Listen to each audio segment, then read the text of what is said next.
Well, hello there, imagination connoisseurs. Welcome to another Road Trippin' with R&B podcast. I'm your host, Mike Bodden, and you're listening to our special Memorial Day podcast right here from Monday, May 30th, 2022. We're glad you're here. You know, Rob works on the John Campea Show with John Campea and the rest of the Campea crew, but on his way there, he calls me, or I call him, and we record this podcast. So we'll talk about anything. In fact, today we talk a little bit about Memorial Day, we talk about our dads, we talk about history. But the highlight of today's show is a letter that we received from a listener asking us, what would the Star Wars franchise be like if HBO had bought the rights instead of Disney?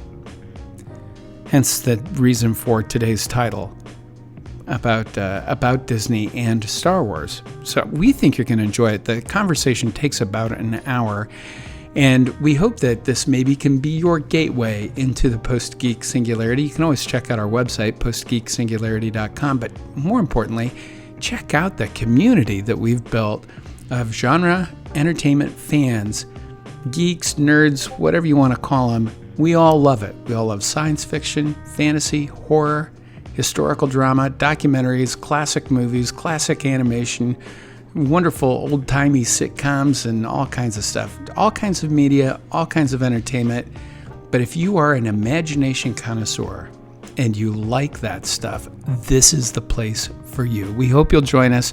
More importantly, we hope you'll enjoy this podcast because it started with a phone call, and that sounded like this. Well, good morning, Mike, on this Memorial Day Monday, where we remember our fallen troops and indeed everyone who has served our country in the armed forces. Absolutely. Happy Memorial Day to you, Rob. I'm glad we have a chance to chat today. Yes, my father was a World War II veteran, actually. Mm-hmm. And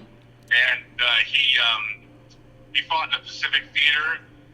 Mostly he was in communications, actually, in Alaska. Wow. And his claim to fame, once he flew on a plane with Douglas MacArthur. Wow, that's very cool. I had a great uncle who was in the Army during the run up to World War II, and then flew B-17s over the hump in China and in India and Burma in that whole area. So he was a pilot, and then I had a number of other uncles who were in the military. My dad was a Korean War veteran. That was an interesting deal because he did not get drafted out of high school or through his 4 years in college. He got drafted right after he finished graduate school at Northwestern University. So he was older than all the other guys that got drafted. And he shows up at boot camp, and he loves to tell this story about how he was, finished with boot camp and he was working as as kind of like a staff person or whatever, and some young guy came up who was a lieutenant or something like that, and he started berating my dad, because he knew that my dad was older than he was, and he was, a lower rank, and this and that and everything else, and he finally said the capper on it was when he was like staring down my dad, and he goes like, the reason I'm an officer and you're an enlisted man is because I have a college degree. And the guy walked away, and the colonel or whoever my dad was working for at the time came up and said, "You know what to do about that, don't you?" And it turns out my dad was in charge of assigning all the duty positions as a sergeant. So the guy had all the nasty duty assignments given to him until someone clued him in as to how that occurred, and he'd be smart to go and apologize. So, because it was interesting, my dad, I'm sure this will come as a complete surprise to you.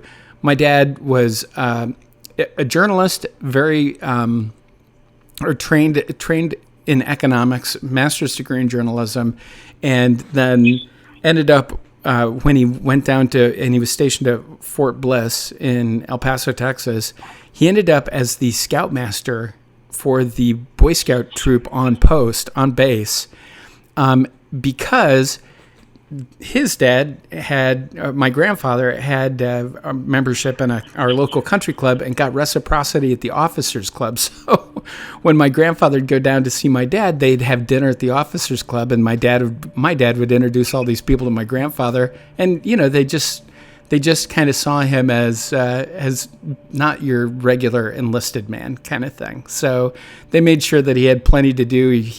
He helped operate the war games and assign all the duties and then run the Boy Scout post and stuff like that. And then my grandfather, unfortunately, passed away very suddenly, and my dad was kind of mustered out immediately to go home and take care of my grandmother. So it's an interesting piece of history there, all happening in the 1950s. I never knew my grandfather, so it's always kind of interesting. My dad was a perennial pack rat and kept all kinds of records and stuff like that. As far as he loved history, and so I have literally binders of all of his correspondence while he was in the military and all that kind of thing. It's really interesting.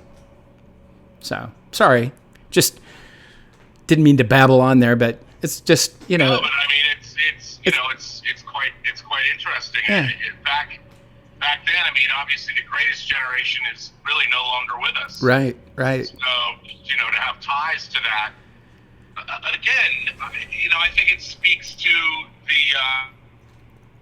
it just speaks to the way people think, how you see the world. Yeah. And, my father, he didn't have a horrible experience in World War II. He talked about it, but I met a lot of his friends. Like I've talked about Captain John Harder, one of his best friends who was a pilot, who flew everything in World War II, had all kinds of crazy stories. And to know that, I mean, it's so hard for us to even comprehend the actual scope of that conflict. Oh, yeah. And how many lives were lost and how many lives were shattered and what went on. And again, the old adage, those who do not learn from history are doomed to repeat it. Mm-hmm. I mean, we're seeing that kind of demagoguery all around us. Nationalism driven by all kinds of different factors.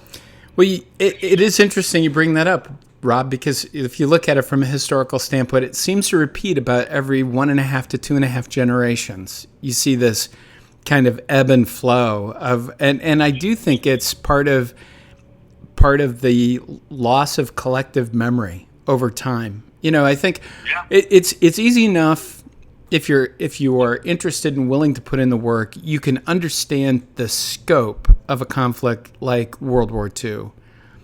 But unless you were actually living through that time, I think it's very difficult to understand the sense of desperation and finality in so much of it.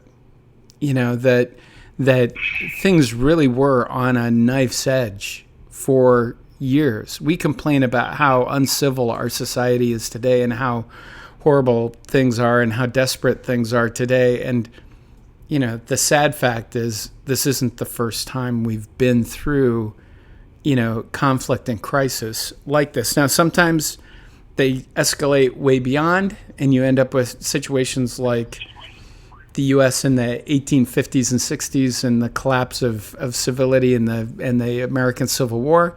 And sometimes you have conflicts that, we never even bothered to learn about in school. You'll take a look at the conflict, all of the social conflict and everything during the early 1800s and how that manifested in all sorts of,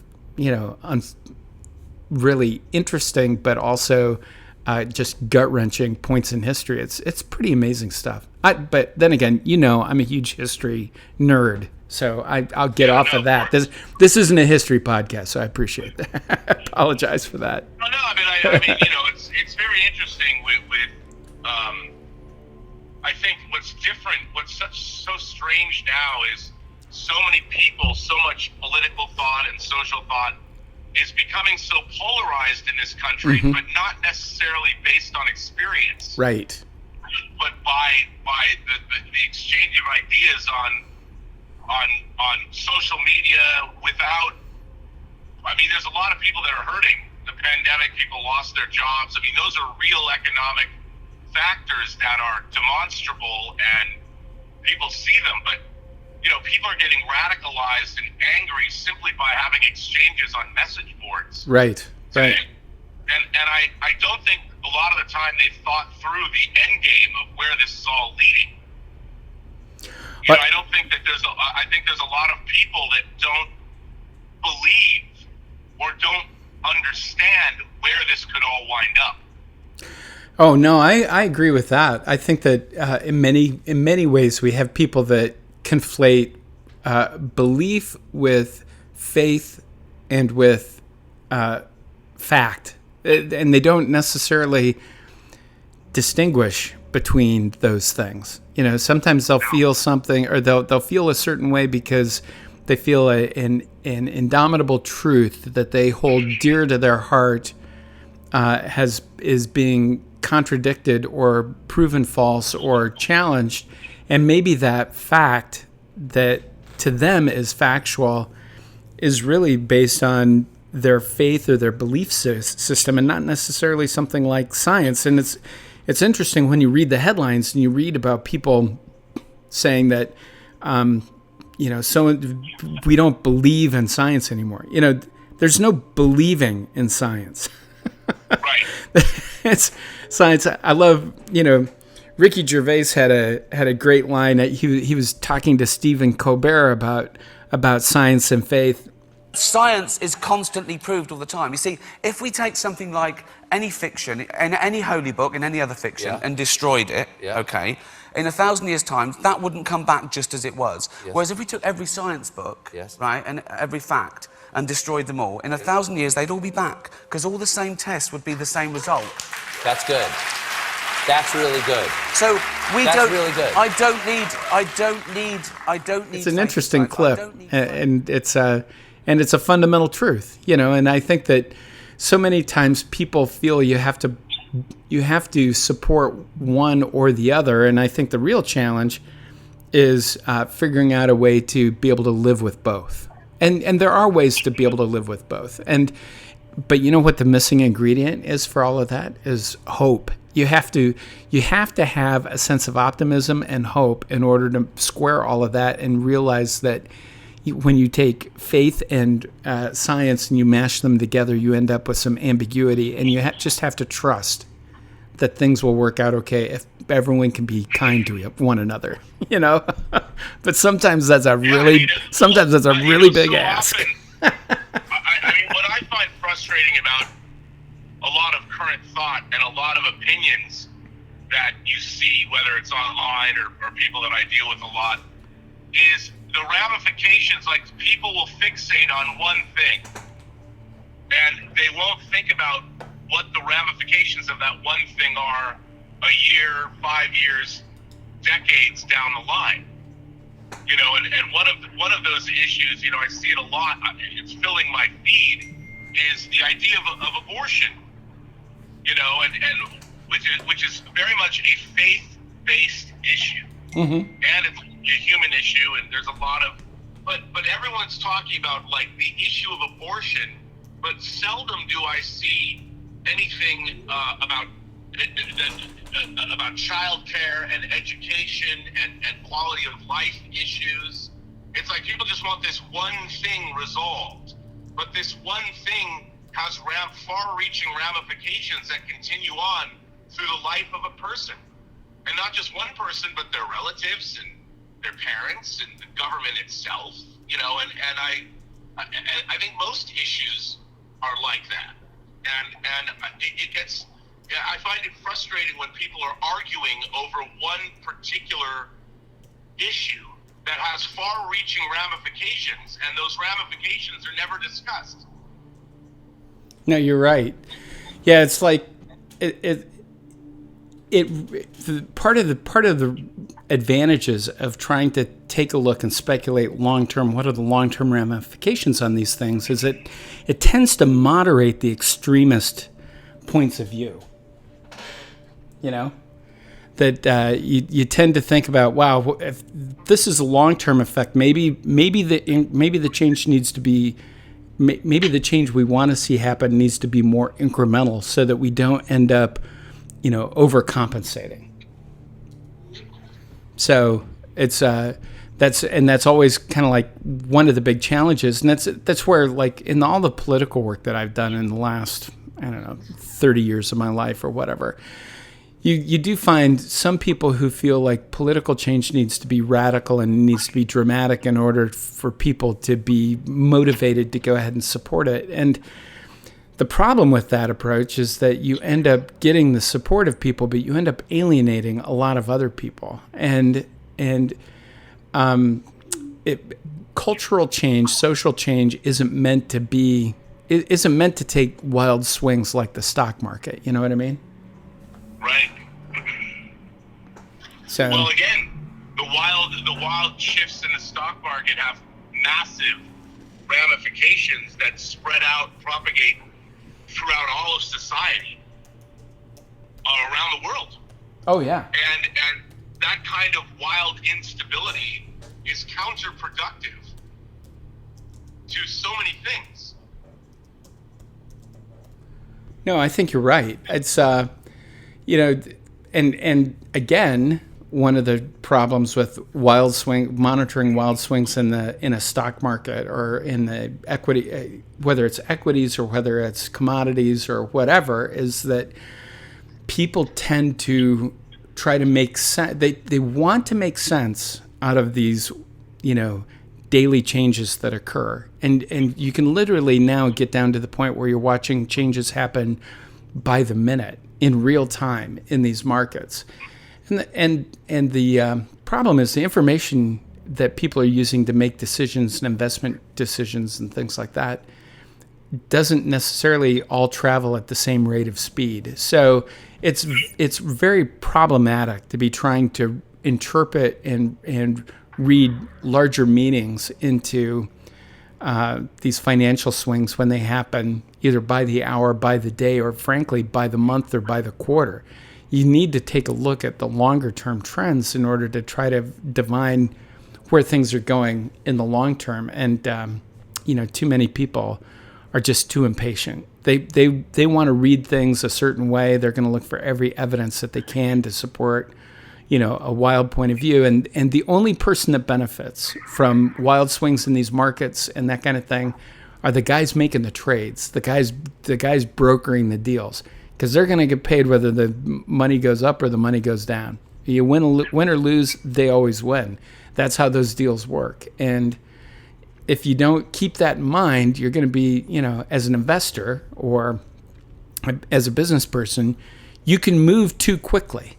You need to really have an eye on what you want to do long term, and you need to not be deterred by small inconveniences or setbacks or obstacles when they occur, because they're going to occur.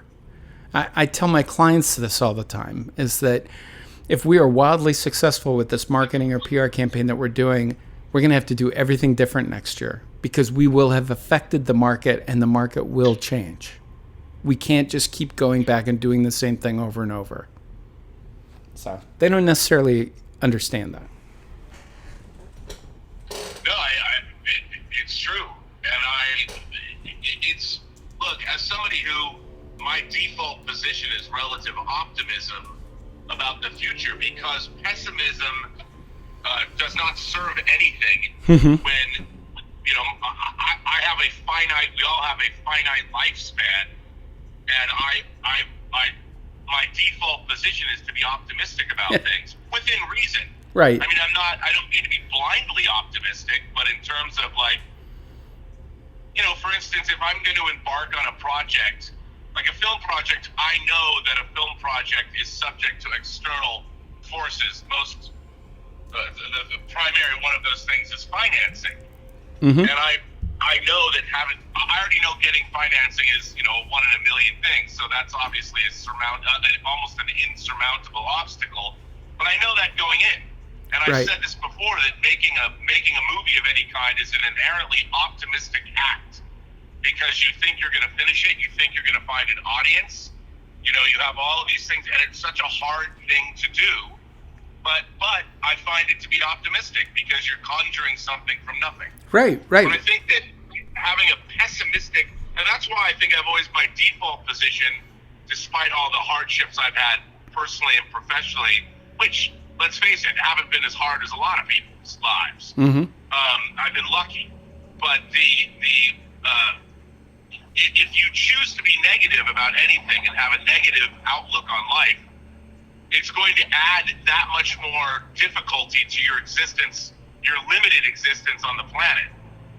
So, I mean, I choose, my lifestyle choice is to choose to be optimistic about many things. Wow, you know, I'm driving by a giant field right now, Mike, where there's thousands and thousands and thousands of people. I have no idea what's going on. Oh my gosh. I don't know if it's swap meet. It's pretty cool. That's... you know, it's funny, living here in the Inland Empire now, as opposed to Hollywood, you get to see these outdoor events and things, and it's like, wow, that's really neat. There's tents pitched. I don't know what it is. That sounds great. Neat. Well, you should come up. You should come up here and visit in August. We have an event called Floatzilla, and it takes place on the Mississippi River, and anywhere from 20 to 30,000 people paddle out into the river in canoes and kayaks for a day-long picnic, literally on the river. Oh, I would totally do that. It's right up my speed. It's pretty great. Right up my alley. You make sure you bring a cooler full of cold beverages, of course. But yeah, no, it's really good. But back to your point, I completely concur. I like to, you know, I think it's important to be always optimistic. But to me, that does not fly in the face, or that is not contradicted by being critical. You know, and right. Because, and you and I have talked about this before, I don't consider criticism to be inherently negative. What I consider criticism to be is, presuming it's coming from the right spot, it's all about making things better. It's identifying weaknesses or flaws so that they can be addressed. And I think if you are an optimist and you are critical, that you do tend to, you know, work on general improvement. You know, and you are willing to spend the time and make the effort to, you know, make things happen. And you take a look at what you have accomplished, Rob, and what we've been able to do, even just with the Post-Geek Singularity. You know, not to overly gloss the PGS or anything, but, you know, I think it's pretty interesting when you sit down and you look at the website and you take a look at the kinds of articles that we end up posting, which are mostly letters and comments and observations made by fans about the things that they love. These are articles you cannot find anywhere else. This is not just recycling news releases or recycling, you know, contemporary or current speculation by a few pundits. You know, we're not reusing anyone's content with the exception of you, buddy. You know, and so it's like when you take a look at the Post-Geek Singularity website, you're finding a lot of unusual and interesting takes on stuff. Not necessarily stuff that you or I might agree with. But we want to give everyone an opportunity to express the things that they enjoy about fandom and that they enjoy about their favorite franchises, whether that's science fiction, fantasy, horror, historical, whatever. And to that end, we've received our first official letter through the website. Should I go ahead and read it? You mean for this particular podcast? For this particular podcast. We received a letter from Paul Cognier, who wants to know, what do we think would happen if HBO Max had acquired the rights to Star Wars instead of it being a Disney property? So let me go ahead and read this letter, and then you can opine a little bit, and I'll edit it for time. So Paul writes in, he says, I listened to your Obi-Wan appraisal on Road Trippin' with great interest. I'm still suffering PTSD from the car crash that was Boba Fett, and Obi-Wan hasn't really helped. The lack of world building, refusal to get down and dirty, cartoonish characters, lack of suspense or urgency, or I'd hate to say almost expected now, given how the Star Wars brand has been shaped by Disney. Yes, The Mandalorian was very good, but it got me thinking of a what if. What if Disney didn't acquire Star Wars for $5 billion, but HBO Max bought the rights? Imagine the decades worth of content that would have transpired. The creative dare, the risk-taking, less Disney princesses, more HBO punk princesses. That's not to say there wouldn't have been some misfires, but being so risk-averse leads to banality. Now, I'm 54 years old. I saw Star Wars in Melbourne, Australia as a 10-year-old, and it changed my life. The earlier making of books with all their concept art and storyboards inspired me into a future career as a storyboard artist, so it hurts me to criticize these recent entries. But as fans, we deserve better. I think I might watch Denis Villeneuve's Dune again to lift my spirits. Well, Rob, what do we say to Paul? Well, I would say that Paul is not wrong. Yeah. Look, obviously, the problem with, and I just, we talk about this, and I talk about this on the show all the time, and on the John Campea show all the time. The problem with our major franchises, when they are acquired by big corporations, and Disney, of course, is the most obvious one to point your finger at. Disney has a long-standing brand that goes all the way back to the 1920s. Mm-hmm. With things like Steamboat Willie and Mickey Mouse and all that.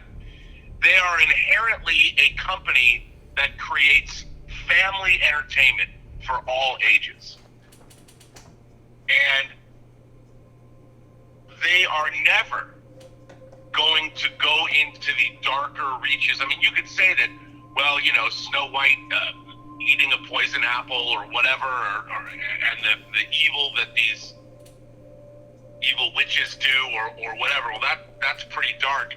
That's dark as far as a fairy tale might go. Grimm's fairy tales are pretty damn dark too. Oh, yeah. But dealing with the real issues of humanity, I mean, what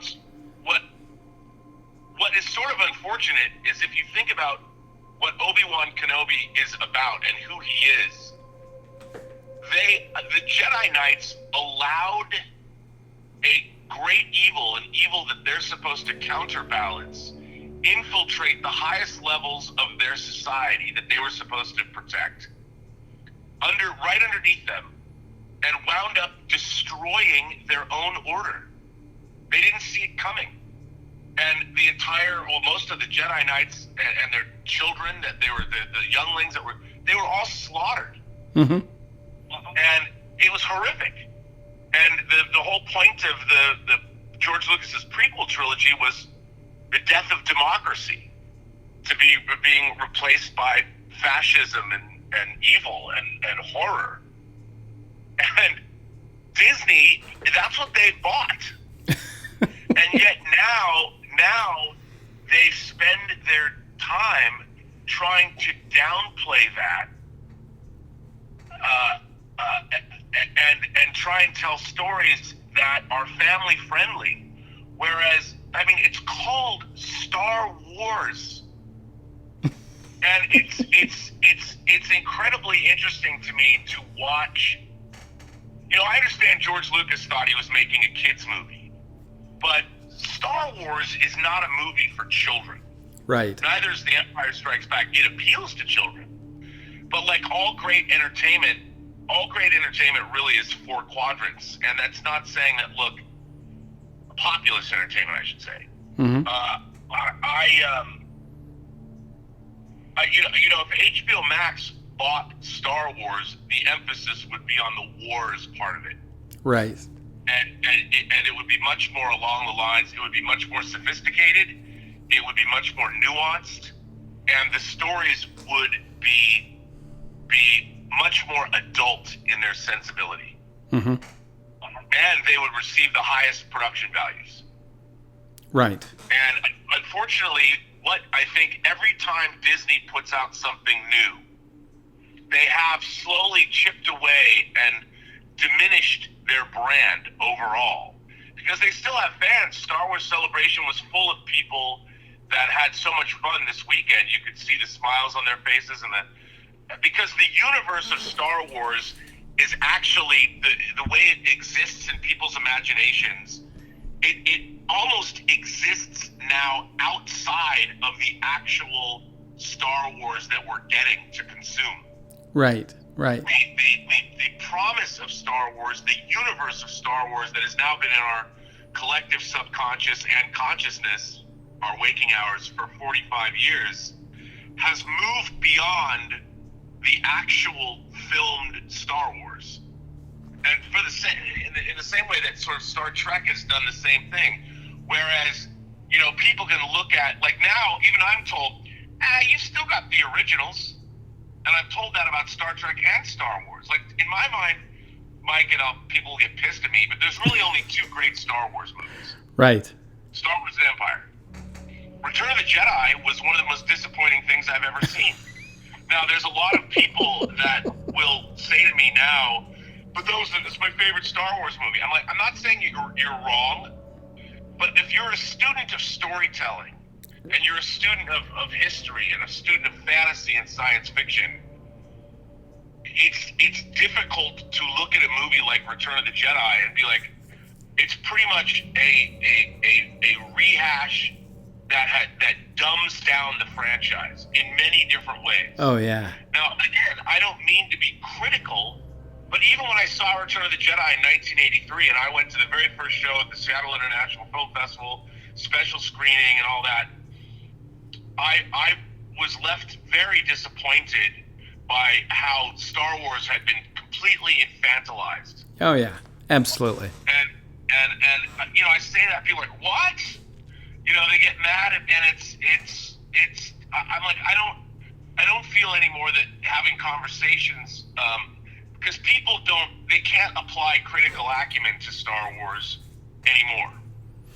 What's funny is now, like with Star Trek, like somebody sent me a text today that the original series was terrible and Captain Kirk is a sex pest and all that. I got this today. And the thing is, I don't have to defend Star Trek. Right. I don't. Because history already did that for me. Right. Anybody today can talk all they want about their favorite Star Treks and how Strange New Worlds is the best Star Trek ever. I'm like, I'm sorry, but Star Trek today wouldn't exist without the original series and how it changed many different things. Right. Television, fandom, syndication.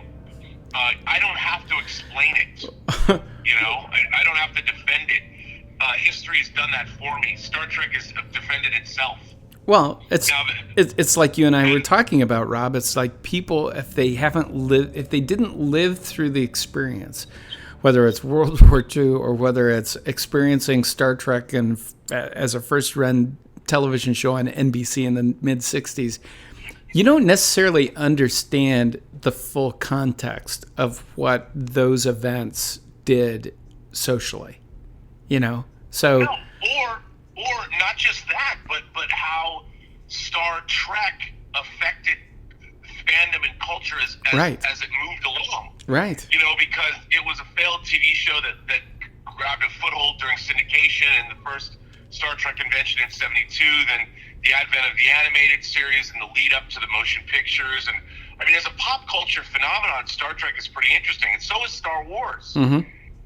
Star Wars has that same kind of thing, and now what's very interesting is that we have Star Wars is owned by a corporation that absolutely is incapable, I think, of making a completely satisfying Star Wars story, the likes of which people want to see now, because they will not address subject matter in the way it should be addressed in the context of a story like Star Wars that will be believable. So let me ask you, just to clarify this. So, Rob, what you're saying is that the Disney brand is such that the Star Wars brand really does not mesh with it well. That you're going to have to knock some of the edges off of Star Wars to get it to really fit with what Disney does best. Is that right? That is absolutely correct.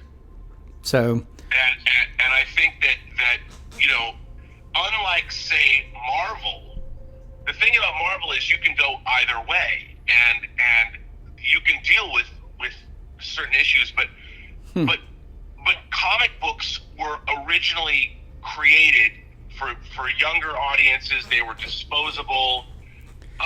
And while George Lucas could say, well, it was always, Star Wars was always for kids, but the fact is, it wasn't. No, it was embraced by our entire culture. Right. I mean, post-Vietnam. Well, and if you look at what Lucas did at the time in the late 70s with Star Wars and with Raiders of the Lost Ark, it was very much an homage to movie serials of the 1930s, which certainly there was an appeal in serialized storytelling and space adventures and that kind of thing with younger kids. But the successful serials appealed to the entire family. They were four-quadrant entertainment. And in that regard, they were careful not to take themselves too seriously. You had, and I think what's interesting to me as I'm hearing you kind of explain this, and it's sort of like becoming clearer and clearer to me anyway, is that I think one of the areas where Disney may not have viewed Star Wars in this way, but should have, is that, there are kind of two tiers of fandom here, aren't there? I mean, there's the general fandom that maybe is looking for more of a Disney-esque type experience because they look at Star Wars as kids movies because they grew up seeing kids in Star Wars pajamas and Halloween costumes and buying toys, but not really paying attention to the movies and not really paying attention to the original story, which was a World War II. That first Star Wars movie was a reenactment of a World War II serial adventure movie. It was Spy Smasher in the stars is what it was, So and quickly, I mean, post Return of the Jedi, they had the Star Wars, as god awful as it is, they had the Star Wars holiday special where you have fucking B. Arthur and Harvey Korman, and you have Chewbacca's family, Itchy and Mala and Lumpy and all this crazy, and then you've got the Ewoks cartoon, the Droids cartoon, the Ewok adventure movies, Caravan of Courage. So even Star Wars itself was schizophrenic in terms of its appeal. Right. They would lean into the kidness of it all. So it's not like this is something new. Right. But the problem is when you're working on a feature film canvas and you're watching Obi-Wan Kenobi, I mean, if you look at Obi-Wan Kenobi and what he went through, like with Anakin Skywalker, that was fucking brutal. Right. He fought fighting Anakin Skywalker at what he thought was to the death. Mm-hmm. He killed his Padawan because he had to. Padawan, his son. He killed his kid. I mean, that's literally what he did. Because his kid went full on evil, and it's very interesting watching Disney do things like rename Boba Fett's spaceship the Slave One, or Slave Leia. Slave Leia was called Slave Leia on the toys and all that when she was enslaved by Jabba the Hutt. Right. Like she was put in a metal bustier to look sexy or whatever. I mean, but the idea that Disney's like, oh, no, we're not going to call her Slave Leia anymore. We're going to call her Hutt Slayer Leia. The guise that she was in is what she killed Jabba the Hutt.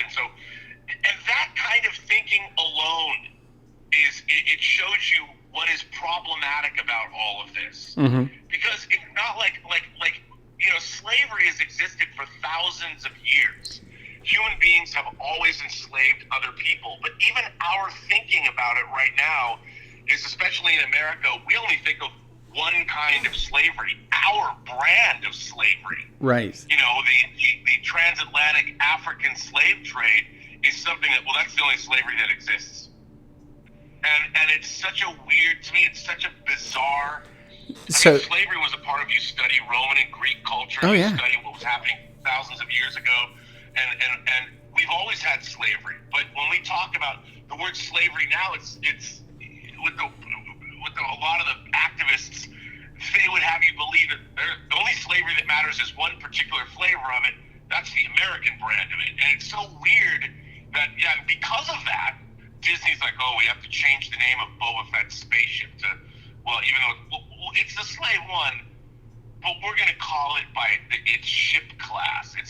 fire spray starship. So it's Boba Fett's fire spray starship. That's now the new name. And I'm like, you know what? That's the problem with our entire culture, is that we want to run away from all of these aspects. Like, everyone wants to live in a world where there's nothing problematic about anything. In a movie, in a franchise that's called Star Wars. Right. As if you're going to take all the ramifications of a war and bleed out all of the unpalatable elements of it all, so we can enjoy it as a family. That's right. And it's so bizarre to me. I mean, like, if anything, wars are something to inherently be avoided. Right. Right. Unless they're entertaining, Mike. Well, in which case, hey, let's bleed out all of. I mean, it's in fun. Obi-Wan Kenobi, the disappointing element of it is that when you meet Princess Leia and you meet Bail Organa and her mother on Alderaan, it's like we're dropped into a Disney princess movie. We're dropped into an animated film where you fall back on those Disney tropes, the wise father who has this precocious, too smart for school daughter. And it's like, bro, you guys are 10 years into your government has fallen and turned into an empire. Like, and you're not even addressing it. It's just, life goes on. Alderaa's fine. It's all good. My daughter's precocious and runs around with her batteries not included droid and la la la. And it's So- just like, so Rob- you watch this, But Rob, I have a question for you then. So 2 years ago, we had fans writing in and absolutely blasting Kathleen Kennedy for all these horrendous decisions with regard to the sequel trilogy, and assigning blame and responsibility to her for the destruction of the Star Wars franchise as these fans loved it. Has your opinion changed? I know that 2 years ago you're going like, hey, we can't tar all of this on Kathleen Kennedy. Is she maybe more responsible than we initially might have thought? no. Okay. I don't think so. I don't believe that, because it's Disney. It's Disney's corporate interests and what they need from their storytelling. Kathleen Kennedy is trying to provide and here's another thing. Kathleen Kennedy's produced some amazing movies. Right.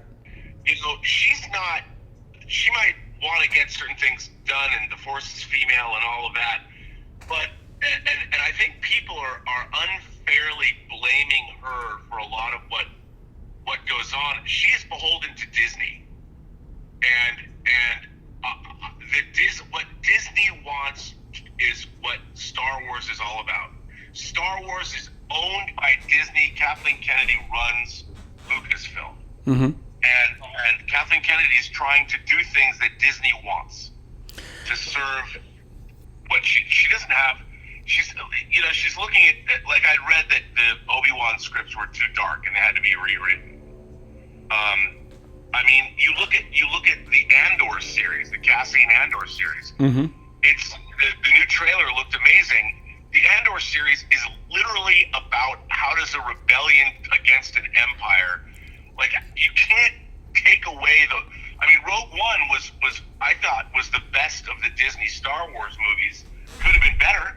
Mm-hmm. It should have been 2.5 hours, and they should have spent more time with each of the team members before you meet them, and given us a glimpse of their lives before they were involved in this plot. But you can't. I think the Andor series, by definition of what it is, it's going to be the darkest of all because of the subject matter. But like Obi-Wan Kenobi, once you put in 10-year-old Princess Leia, there's no way around. You're gonna go Disney with it. You can't not. And looking at the way that portrayed her, and on Alderaan, I said to John, and he disagreed with me, but I said, dude, they don't even touch on the fact. You don't think that Bail Organa is not already involved in the beginnings of the rebellion? I mean, of course he is, and there's political machinations always going on. It's not just Right. and you got a sense of none of that. And then, of course, they have to make it goofy. They cast Flea, the Red Hot Chili Peppers, to be the lead kidnapper. And it's like they have the Keystone Cops. They write it like the Keystone Cops. And it's like, if HBO made this, it would be harrowing. You know what it would have been? And I say this, Obi-Wan Kenobi should have been the movie Man on Fire. Mm-hmm. Which Denzel Washington and Dakota Fanning is a girl that gets kidnapped. That's what I would have said. I would have said Obi-Wan Kenobi is our version of Man on Fire. Right. That's it. A guy who's been disgraced, he gets pulled out of retirement to go watch over this girl and make sure nothing happens to her, and she gets kidnapped anyway. What? Well, back. And when I say that, not exactly the plot, but I'm talking about the tone. Right. The tone of it. So tone. Obi-Wan Kenobi is a burnt-out, haunted man who still has his one shred of redemption is to make sure that Luke Skywalker, when the time is right, can be trained and hopefully restore the Jedi Order. And that might be a fool's errand, but it could have been great. And it was fine. So I watch it. Now that I've watched it, both episodes twice now, and while I want to like it, my default position, believe it or not, for those people who go, well, why isn't your default position optimistic on Star Trek? Well, it's less and less optimistic. It's the same motherfuckers have been making it since 2009. I mean, Kurtzman, who wrote Star Trek 09 and Into Darkness, is now running the Star Trek franchise. And I'm like, where's your good Star Trek? I've been waiting for good Star Trek. And even Elizabeth's like, how come you don't like this? It's fine. I'm like, it's a cover band recreation of something I loved 50 years ago. Right. I mean, don't expect me to love it. Right. But anyway, we've gone through that a million times. But Obi-Wan Kenobi is kind of the same thing. You look at it, and it should have been, Ewan McGregor's great. It should have been better. Mm-hmm. It should have been better. So, it should have been written by Steve Zalian or Robert Bolt or fucking, anybody. It should be adult in tone, and frankly, I get why they had Princess Leia in it, but they should have made it dark, man. So back to Paul's letter, if HBO had been, it was the corporate owner of the Star Wars franchise, what would they have done with The Mandalorian? Would The Mandalorian be pretty much the way it is now, or would it have been? The Mandalorian would have even had a much darker edge to it. Mm-hmm. I mean, the Mandalorian still, people like The Mandalorian. It's good, but it's not great. Right. It's very up and down in terms of its quality, and by the way, they wouldn't have shot The Mandalorian on volume stages, so it would have had a lot more scope. And my problem with these Disney shows now, and Andor was shot in England, but the volume stages have become, I think, problematic. Mm-hmm. While they in terms of, it's very limiting in terms of the scope that you can get for these shows, and the action scenes and the set pieces, they're limited by how they can be filmed. They're getting pretty great with the volume stages, but I do think that there is a stylistic problem with Star Wars now that's being shot on those stages. That's interesting. Yeah, because I'm now seeing it all the time, and I can't not see it. Huh. And it's just the way they're shot, and it's becoming very homogenized, and from a visual standpoint, a little boring, because by the limitations of the technology. Well, nobody likes a boring Star Wars. No. God knows. But I think Paul's letter is I think he's right. Mm-hmm. Because, we're looking for, on one hand, whether even Stranger Things, Mm-hmm. The kids are getting killed in that, folded up, broken bones. I mean, it's brutal. Right. And our entertainment, there is an edge that has been sanded off of Star Wars that it desperately needs to get back. Huh. And I think it has become too bland and too homogenized. And I mean, look, The Mandalorian, if he was much more of a cold, ruthless killer, I think people would like the show a lot more. As it is now, he's like everyone's lovable Mandalorian savior. Right. Right. And I mean, look, you've got Grogu. The Mandalorian was completely, it was offset by this cute Yoda kid. Right. So so they think that it's the balance. The balance is there, but I mean, can you imagine if the Mandalorian had young, precocious Princess Leia in it? I mean, that's what they've done to Kenobi. There's no Grogu, but what can we do with Kenobi to give him Grogu? Oh, I get it. Young Princess Leia. And of course, and then any fan is going to ask themselves, when Princess Leia sends a message to Obi-Wan Kenobi at the beginning of Star Wars, years ago you served my father during the Clone Wars. Oh, and you rescued me from kidnappers. Yeah. Well, I said that the other day. It's kind of like Disney going back and retconning Carrie Fisher, Princess Leia's message to Kenobi in the first Star Wars to jive with canon now. Oh, man.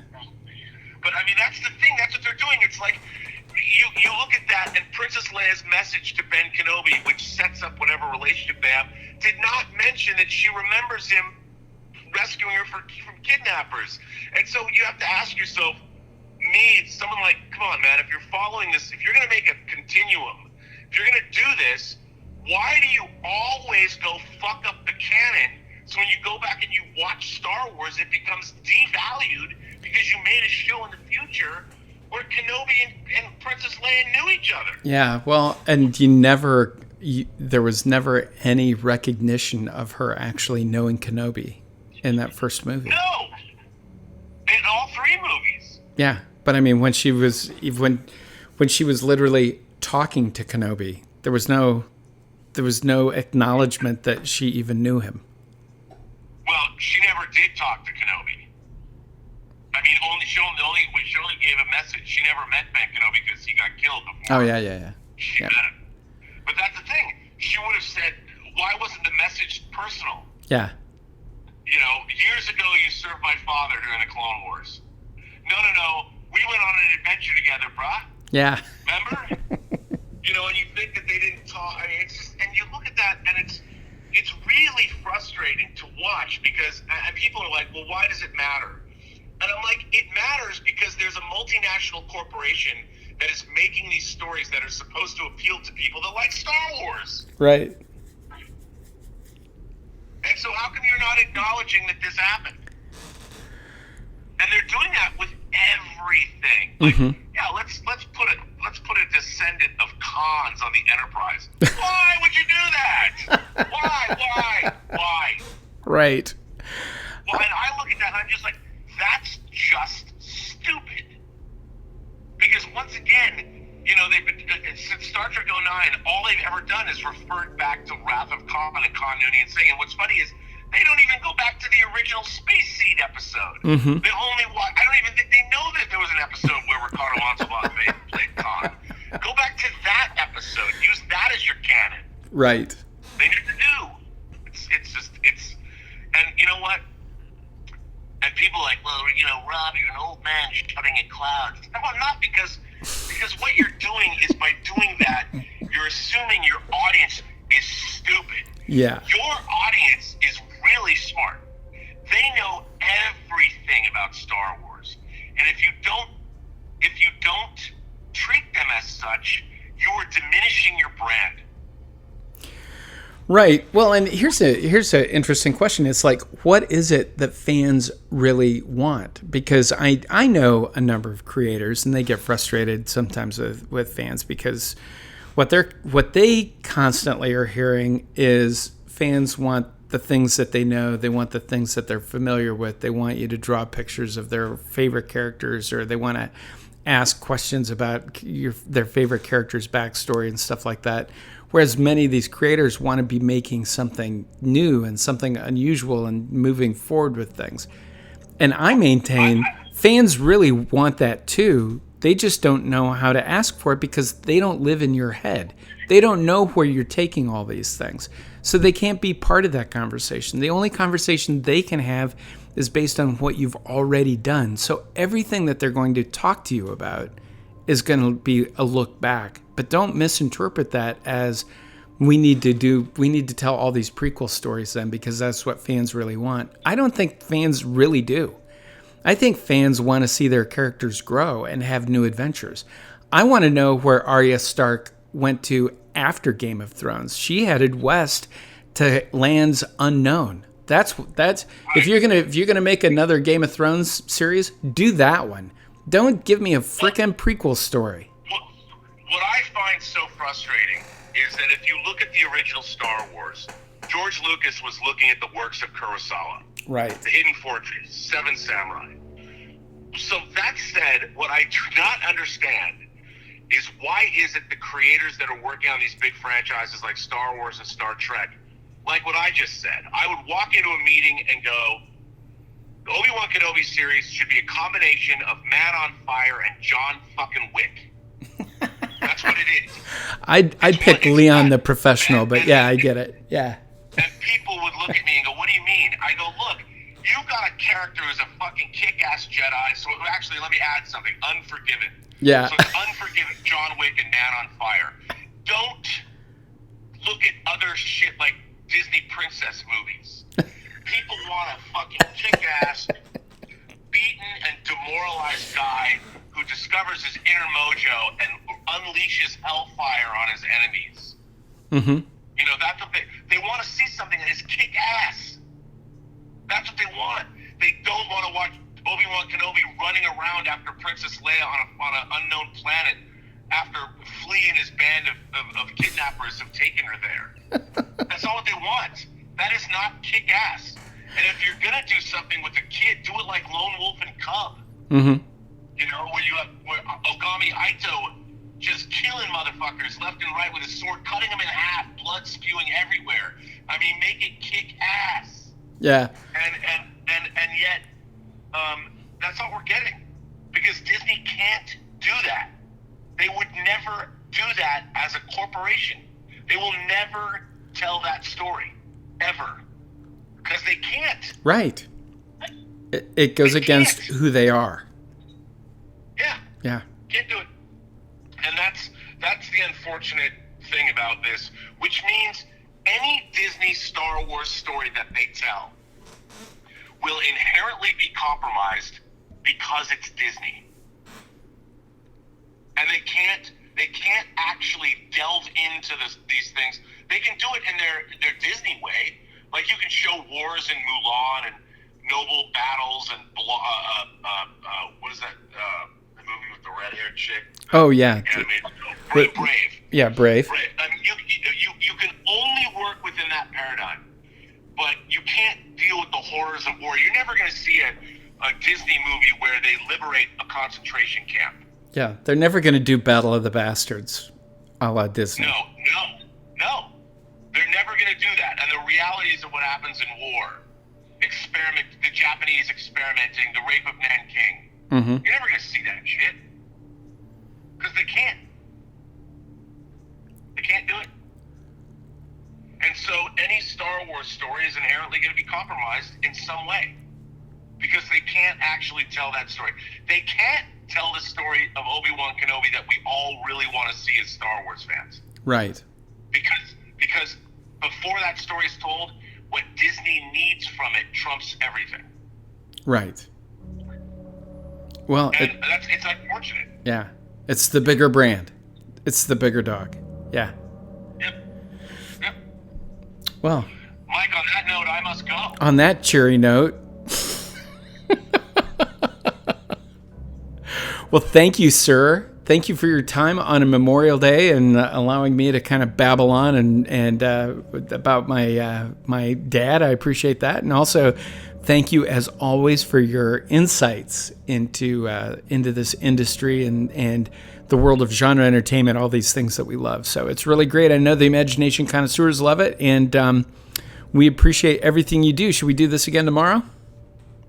Yeah, absolutely. And I want to thank Paul from Australia, storyboard artist extraordinaire, for writing a letter to us. That was absolutely great. If you want to send us a letter, you can go to the postgeeksingularity.com website and send us a letter there, and we will read it on the air and opine and tell you whether or not that we agree with you. Absolutely. And I can almost guarantee that we won't necessarily agree as to whether we agree. That's right. But that's half the fun. Absolutely. It's really simple. There's a big button. Send us a letter. It's right there on the homepage. Send us a letter. You click on that and send us a letter. It'd be great. We'd love to hear from you. So thank you again, Rob. Take care. Give our regards to John and have a great Memorial Day. All right, man. All right, buddy. I'll talk to you soon. Yep. See you later. Bye. Well, and with that, we must bid our good friend, Mr. Robert Meyer Burnett, a goodbye here on this Memorial Day. And that winds up today's edition of Road Trippin' with RMB for Monday, May 30th. Road Trippin' is a production of Imagination Connoisseurs Unlimited, LLC, and is transmitted throughout the Post-Geek Singularity from our studios on Moonbase Alpha. You can find Road Trippin' on your favorite podcasting platform and on our website, postgeeksingularity.com. You can also find links to our podcast posts on just about all of the social media that's out there. You'll find the PGS everywhere, literally. We're on Facebook, Twitter, Instagram, YouTube, TikTok, Reddit, Tumblr, and Discord, of course. You can access our Discord server by going to our website, clicking on any of the hundreds of links throughout that website, or just on the big old button on the homepage that says, take me to your online community, or join in the discussion, or something like that. From there, you'll go to our Discord server. We've got a bunch of different chat boards operating, hundreds of fans there every day, all wanting to talk to you about the things that you love, whether it's Star Trek, Star Wars, fantasy, science fiction, horror, any kind of genre entertainment. Or if you just want to hang out, that's cool too, and you're certainly welcome to do so. You can also sign up to receive our email newsletters. Emails go out usually, most of the time, sometimes not. I don't know. It's Memorial Day. Will I get it done? Big question. I don't know. I have to go out for dinner. It's my son's birthday today, so who knows? We'll see how that goes. But if you do sign up for a newsletter, when you get them, you only get the ones you want because you have control over how many times you'll be hearing from us throughout the course of the week. So they're free, they're fun, they're easy, they're a quick read, and they link you into everything going on in the Post-Geek Singularity. Don't forget, we'd also like you to contact us. Send Rob and I another letter. That was fun today. You'll find a big send us a letter, send the show a letter button right on the homepage. So you really can't miss it. Go to postgeeksingularity.com. Click on that link. You'll be taken to a form. You fill out the form, hit send. It shows up in my email, and I let Rob know that he has to answer yet another question from another fan. It's fun. Take part. Come on. We're expecting you to step up here. All right? And we'll be stepping up again tomorrow to the microphone for yet another Road Trippin' with R&B podcast. I'm Mike Bawden. Thanks so much for listening. I'll see you tomorrow.